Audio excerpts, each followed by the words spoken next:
a dar inicio a nuestra clase. Estamos en la cuarta clase. No sé si tiene alguna pregunta, alguien por el chat me pueden preguntar de las clases anteriores. ¿Tienen alguna duda?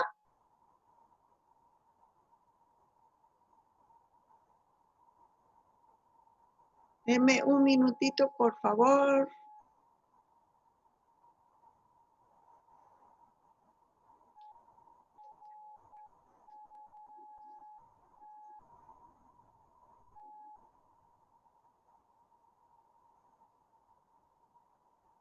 ¿Nada?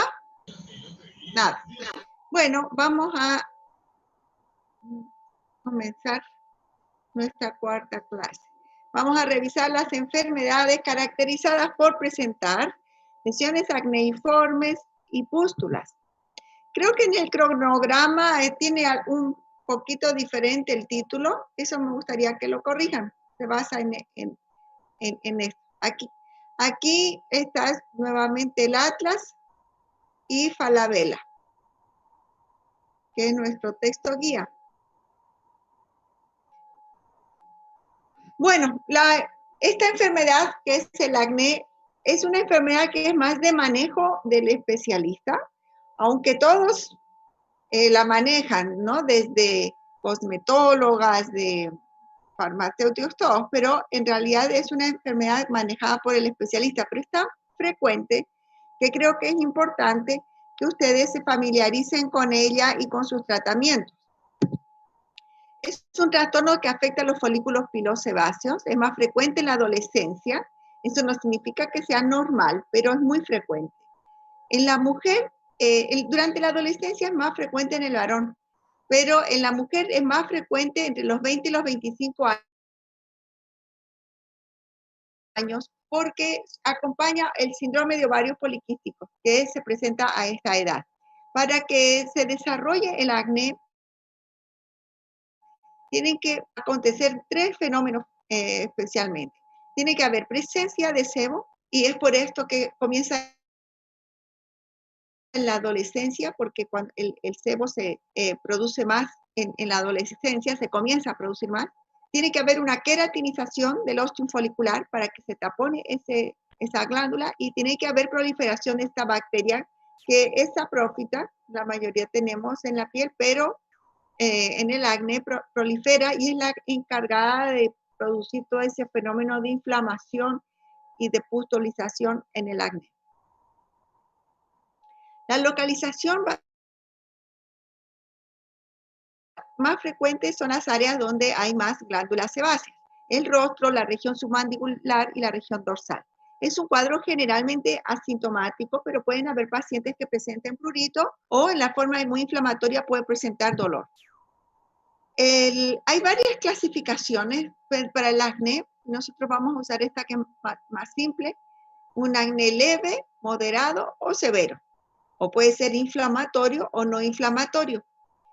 La lesión elemental característica del acné va a ser el comedón. Ustedes pueden ver en la imagen superior, estos son comedones gigantes, los espinillos que ustedes conocen ese nombre, ¿no? Este es producto del taponamiento del ostium folicular. Estos son comedones abiertos. Cuando son pápulas color piel, no tiene el punto negro central, se dicen comedones cerrados. Van a haber pápulas eritematosas, pueden haber pústulas, como ustedes pueden ver en la imagen más abajito. Este es un acné leve o comedoniano. Aquí abajo tienen un acné que es severo, inflamatorio, ¿verdad? Tiene pústulas y en este caso tiene nódulos y tiene quistes también. Entonces es un acné severo, inflamatorio. Este es un acné leve, comedoniano. La clasificación, si va a ser leve o va a ser moderado, también va a depender de la extensión, ¿ah? Pero para que sea severo, sí tiene que tener nódulos y quistes. El tratamiento básico es el tópico, sobre todo para un acné leve y moderado.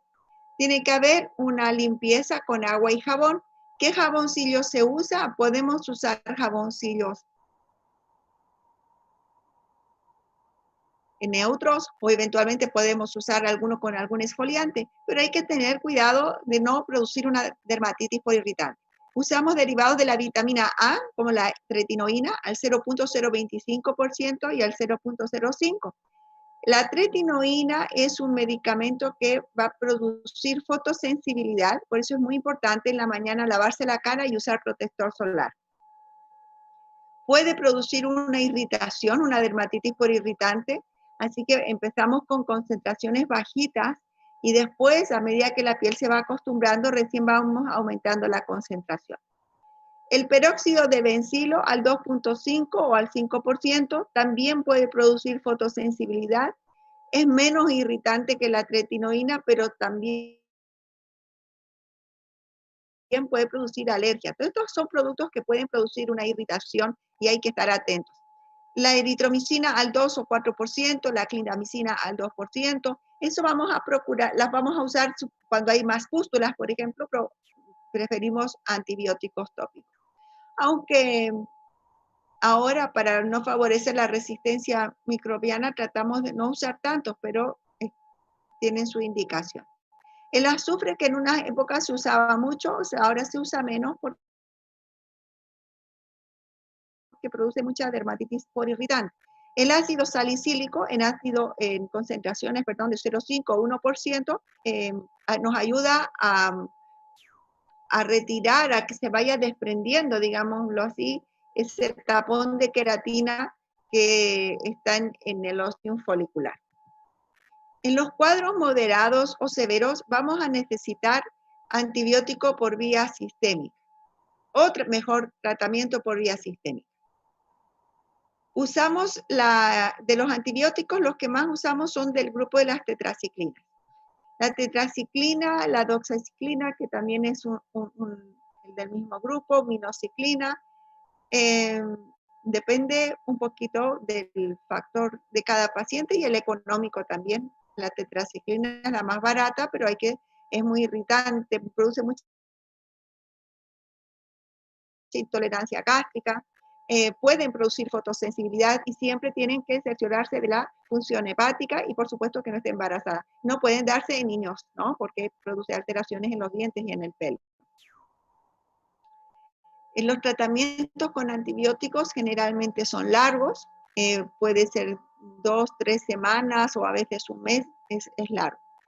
Cuando no hay posibilidad de hacer tratamiento antibiótico o cuando fracasamos con nuestro tratamiento antibiótico, no mejora o mejora y vuelve a aparecer, entonces la indicación es el uso de la isotretinoína, que es un derivado sintético de la vitamina A, igual que la tretinoína, pero por vía oral.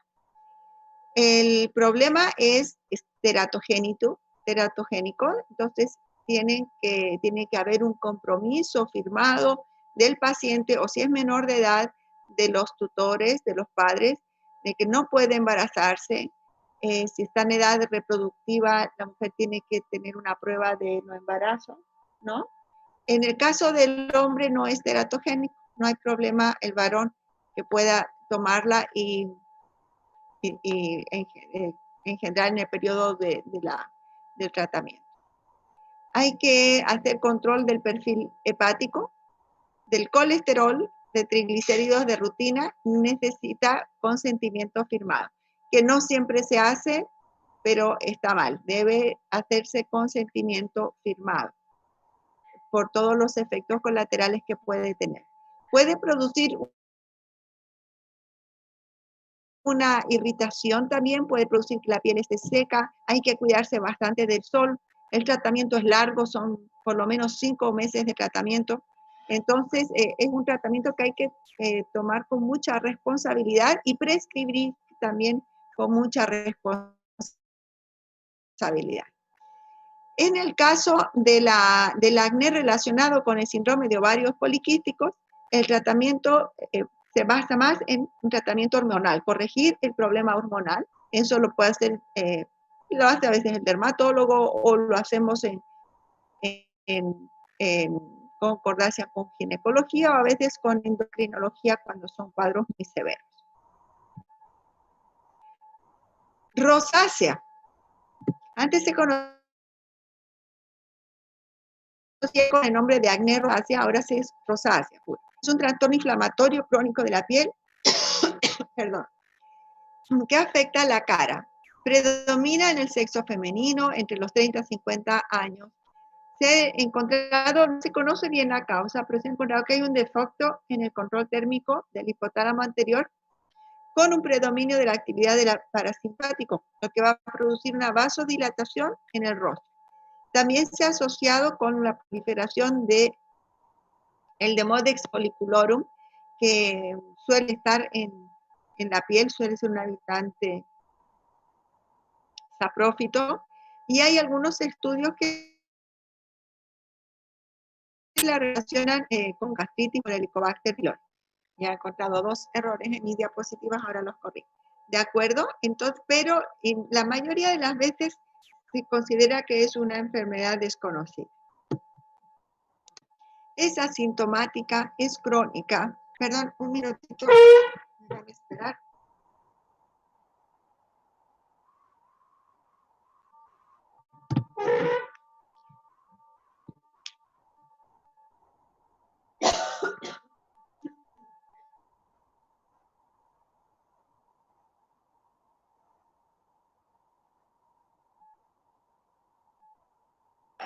Es alergia, no es coronavirus, creo. Espero. Bueno, decíamos que la rosácea empeora con la exposición solar, con la ingesta de alcohol, con la ingesta de comidas picantes y calientes. Bueno, ¿por qué? Va a producir vasodilatación, que habíamos dicho que era el problema básico en la rosácea. Entonces, todo lo que produzca vasodilatación facial la va a activar y la va a perpetuar si no se toman las medidas, las precauciones. Tiene 3 estadios. El primero se caracteriza por eritema en las mejillas y en la región del dorso nasal. Luego se va a extender al mentón y a la frente. Aparece primero ese eritema como un flashing. Aparece y después desaparece. Cuando está con calor, aparece y después mejora, hasta que después se empieza a quedar permanente, aunque no esté expuesto a lo que produce el calor facial. En el estadio 2 ya entramos en un estadio inflamatorio donde va a haber eritema, telangiectasias, pápulas y pústulas. Pero no es acné, no tiene comedones. Puede haber un compromiso ocular y esto nos obliga a hacer una interconsulta con el oftalmólogo.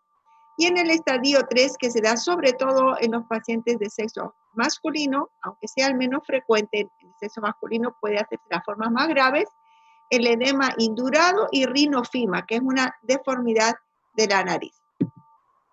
El tratamiento, que evitar los desencadenantes, o sea, evitar el sol, y si tienes que salir, tienes que usar con un protector solar.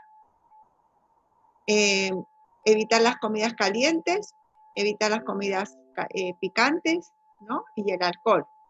Tópicamente usamos metronidazol al 0,75% en gel o en crema. Se puede usar tetraciclina, se puede usar ivermectina, que va a disminuir la población de Demodex folliculorum, y en algunos casos usamos la isotretinoína también. Hay algunos que son más afectos a su prescripción que otros. Están contraindicados los corticoides tópicos. Cuidado, porque pueden llevar a un empeoramiento y hacer cuadros muy severos que cuestan mucho el revertirlos y que producen mucha deformación. Entonces, el paciente se siente realmente muy mal con el factor estético. Aquí tenemos una paciente de sexo femenino. Vemos eritema. Se ve que la piel está gruesa y como una induración. Hay pápulas y hay pústulas. Estas son las lesiones elementales. Eritema, pápulas y pústulas, y la localización es lo que nos va a dar la pauta del diagnóstico clínico. Ahora vamos a ver algunas enfermedades. Primero les voy a hacer una pregunta, a ver si alguno en acné o en rosácea quiere preguntar algo por el chat. o pueden activar su micrófono.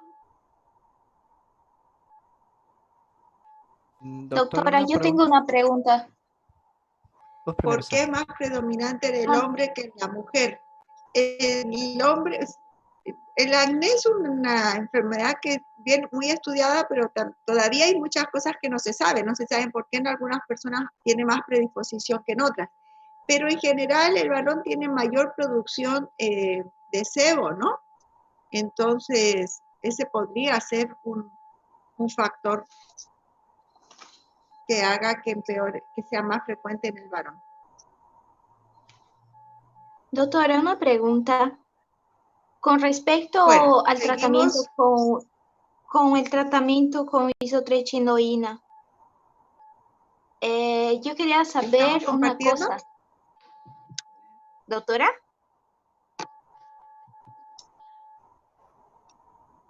Ay, creo que no.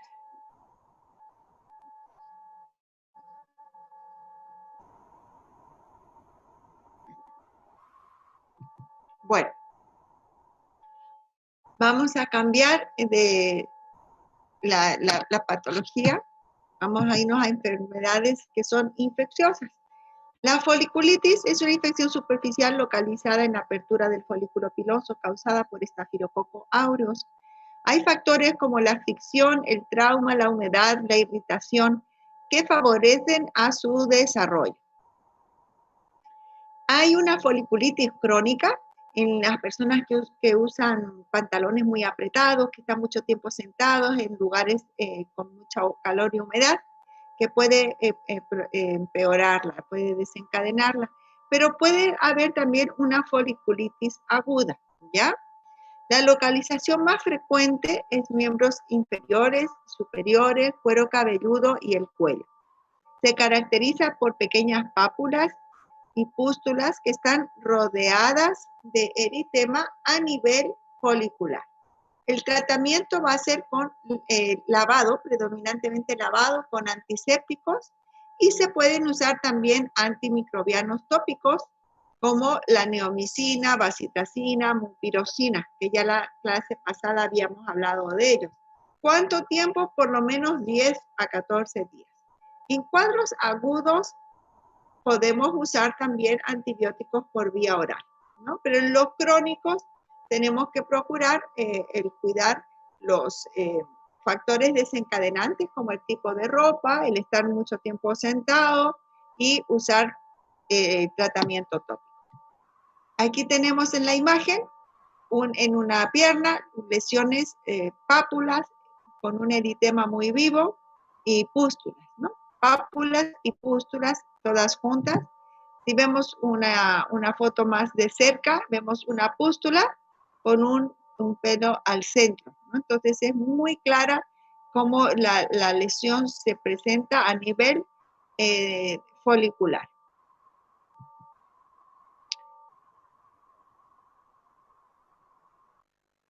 Aquí lo mismo, una pústula sobre una base eritematosa a nivel del folículo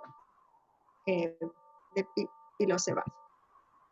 Un forúnculo es una infección más profunda, también por Staphylococcus aureus, pero va a comprometer más el tejido alrededor del folículo piloso. Y se va a acompañar de dolor. En la foliculitis puede tener prurito o no, pero en el caso del forúnculo, el síntoma característico es el dolor local. Inicia como un nódulo inflamatorio profundo, firme, y con el paso de los días se va a reblandecer, se va a tornar fluctuante y se va a abscedar. Son frecuentes las recurrencias, especialmente los pacientes que son atópicos, porque habíamos dicho los atópicos que tienen una susceptibilidad a las infecciones cutáneas por Staphylococcus aureus. En estos pacientes, cuando hay recurrencias, es importante hacer el cultivo con antibiograma para saber a qué antibiótico es sensible. Porque ustedes saben, recuerdan la facilidad con que Staphylococcus hace resistencia a los antibióticos, especialmente cuando se hacen tratamientos cortos, en el caso de la forunculosis. Cuando el nódulo ya llega a su punto de fluctuación, entonces hay que drenar, ¿no? O sea, un absceso cutáneo viene a ser un forúnculo grande, ¿no? Entonces, cuando fluctúa hay que drenar. Un tratamiento, la mayoría de los estafilococos son sensibles a la dicloxacilina, es 500 miligramos cada 6 horas por 10 días. Si es niño, ya vimos la clase pasada las dosis que vamos a usar, ¿no? Porque también la forunculosis, acuérdense, en los niños atópicos es frecuente. Los puchichis que ustedes conocen con ese nombre son los forúnculos. Y AINES, antiinflamatorios no esteroideos, daremos dependiendo de la intensidad del dolor y de la preferencia de ustedes o del paciente. Pueden dar ibuprofeno cada 400 cada 8 horas, diclofenaco, depende ya de cada médico y del paciente. Aquí entonces escribimos como un nódulo de superficie eritematosa, brillante. A la palpación va a haber un calor local. El paciente va a referir dolor. Al centro vemos una pústula. Pero esto es un nódulo, ¿no? En la foliculitis habíamos dicho que habían pápulas. En esto ya son nódulos. Y aquí ya hay un absceso, ¿no? Es un forúnculo grande que ha abscedado y ustedes ven que por el orificio de salida está saliendo material cero purulento. Este paciente, este forúnculo está drenando espontáneamente, pero a veces eso no sucede, entonces hay que hacer una pequeña incisión para drenar. ¿Saben? Absceso drenado, absceso curado, ¿no? Entonces tienen que hacerse el drenaje y tienen aparte que recibir su tratamiento por vía sistémica.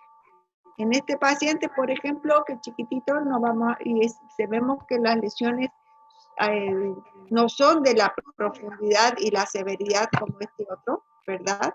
Entonces, solo con una aguja estéril se funciona la pústula y va a salir la pus, ¿no?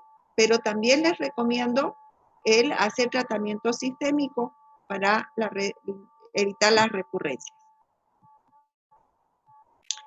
El carbúnculo estafilocócico hay que diferenciar porque se conoce con el nombre de carbúnculo o anthrax estafilocócico. En la literatura inglesa, anthrax se refiere a la enfermedad producida por Bacillus anthracis.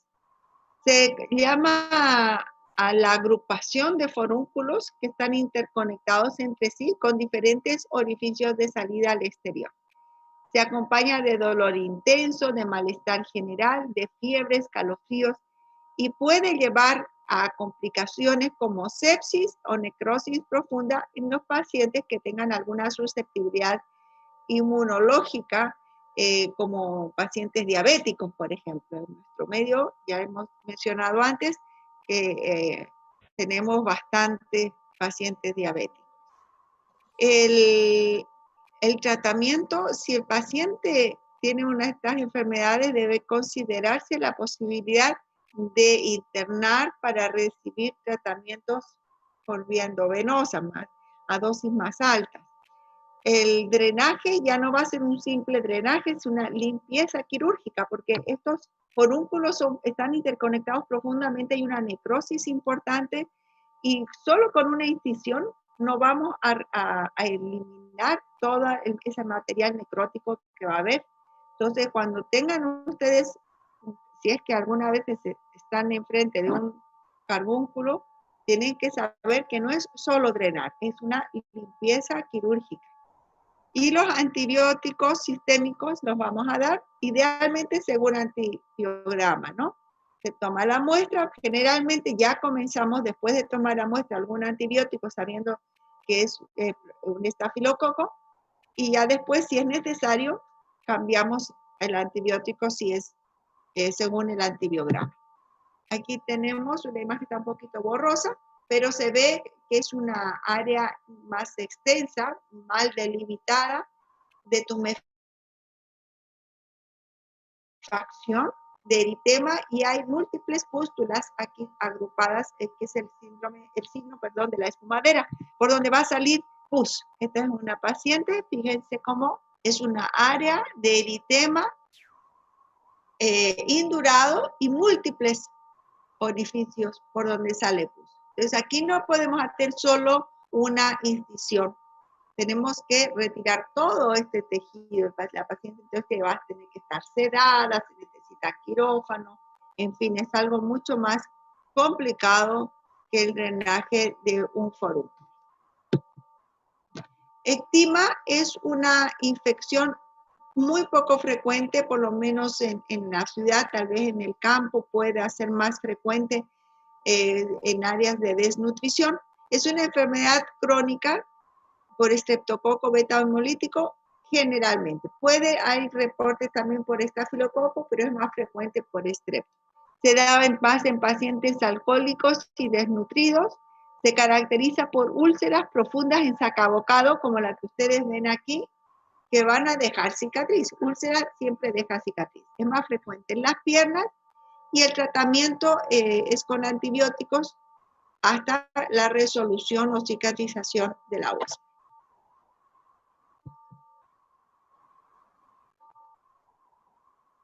Candidiasis. La candidiasis es la infección causada por Candida albicans, aunque hay otras cándidas que pueden producir, pero son menos frecuentes. La Candida albicans es saprófita en el intestino, en las mucosas, pero no en la piel. Hay factores que predisponen a que se produzca la infección cutánea, aunque no se sabe bien el mecanismo por el cual se vira de ser un organismo saprófito a uno patógeno. Pero los factores en el huésped que hace que se desarrolle la enfermedad son ambientes calientes, húmedos, la obesidad, la diabetes y otros estados de inmunodepresión. Puede ser un cuadro agudo o puede ser crónico, puede ser acompañarse de prurito o puede ser asintomático. Hay, según la localización o la severidad, hay la candidiasis oral, el perleche, que es la candidiasis en los ángulos, o hay un perleche que no es por candida, le diríamos perleche candidiásico, que es la inflamación en los ángulos de la boca, la paroniquia candidiásica, que se da en la piel alrededor de las uñas, de los dedos, de la mano generalmente, la balanopostitis y el intertrigo, que es propiamente la infección cutánea más frecuente, afecta los pliegues, los espacios interdigitales, y se van a observar áreas con eritema que tiene pústulas satélites, se llama satelitosis. Puede haber maceración, exudado y descamación. El tratamiento, cuidados generales con ropa de algodón para que absorba mejor la humedad, mantener siempre la piel bien seca, antimicóticos tópicos como la nistatina o derivados imidazólicos, ejemplo el clotrimazol, que se usa 2 veces al día, BID, que significa 2 veces al día, por 2 semanas, y podemos dar antimicóticos sistémicos, el ketoconazol, el fluconazol, el itraconazol, que vienen bien. El ketoconazol lo pueden usar, pero acuérdense que a partir de las 2 semanas hay que verificar que la función hepática esté normal para que no evitar el daño, la hepatotoxicidad que puede producir este medicamento.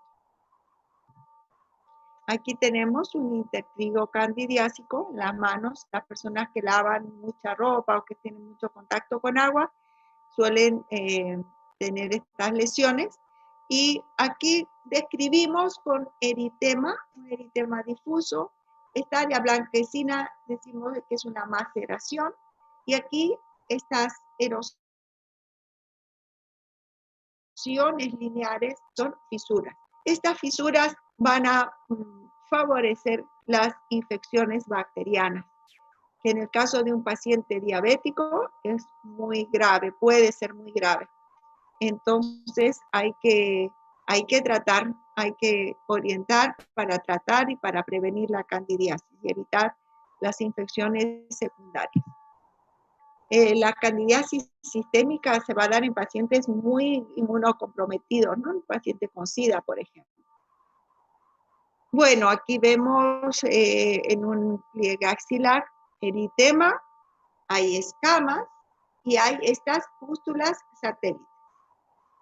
Con la eritema y escamas pensaríamos en una dermatitis de contacto, pero la dermatitis de contacto se presenta con mucho prurito, es aguda, ¿no?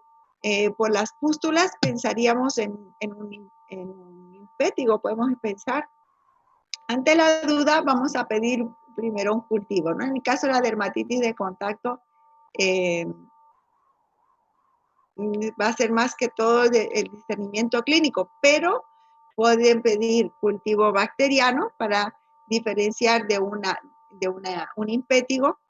Se tomaría la muestra de las pústulas, o si tenemos dudas si es una dermatitis de contacto o una candidiasis, yo pediría un cultivo micológico que nos va a crecer la cándida, un examen directo y un cultivo micológico. Y la cándida crece rapidito, no demora 2 semanas como los dermatofitos. Aquí vemos otra candidiasis, eritema, y aquí se ven las pústulas satélites.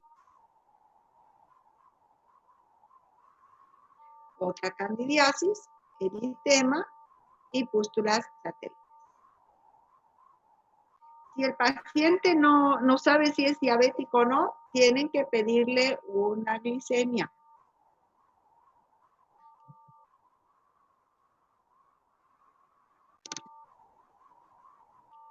Biliaria rubra o sudamina o pitaí, como ustedes lo conocen.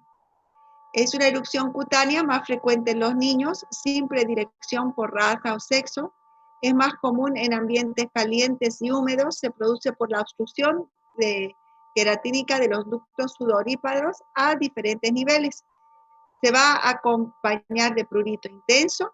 Se distribuye en el tórax superior, cuello y en la frente, ¿no? Presenta microvesículas, micropápulas eritematosas y micropústulas. El tratamiento es solo de sostén, baño frecuente, ropa de algodón, temperatura ambiente adecuada y lociones de calamina. Hay que evitar el uso de corticoides tópicos, chicos. Aquí vemos esta imagen que es bastante conocida porque el pitayí es un problema muy frecuente en nuestro medio. Vemos pápulas eritematosas, sobre todo pápulas, y eventualmente aquí hay